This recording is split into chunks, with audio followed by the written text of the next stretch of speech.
বন্ধুরা, তোমরা সবাই কেমন আছো? আশা করি তোমরা সবাই ভালো আছো। আজ আমি তোমাদেরকে একটি নতুন গল্প বলবো। গল্পটির নাম পিঁপড়ের কাছে সাহায্য ভিক্ষা। চলো গল্পটি শুরু করি। পিঁপড়ে সারাটা গ্রীষ্মকালে খেতে খামারে ঘুরে ঘুরে খাবার সংগ্রহে ব্যস্ত। একটি পতঙ্গ অবাক হয়ে তাকে জিজ্ঞাসা করলো, সবাই যখন ছুটি উপভোগ করছে, তখন তখন তুমি কেন ভাই এত ব্যস্ত হয়ে ছুটোছুটি করছো? পিঁপড়ে কিছু বলল না।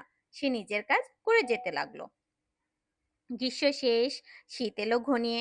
শীতে কাঁপতে কাঁপতে পতঙ্গ বেরিয়েছে খাবারের সন্ধানে।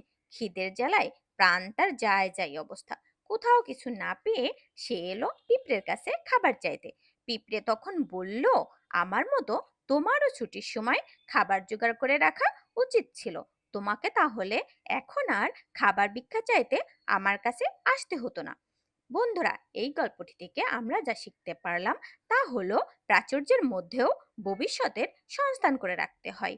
বন্ধুরা, এই গল্পটি কেমন হয়েছে তোমরা অবশ্যই জানাবে। আজকের মতো এ পর্যন্ত। ভালো থেকো তোমরা সবাই। আল্লাহ হাফেজ।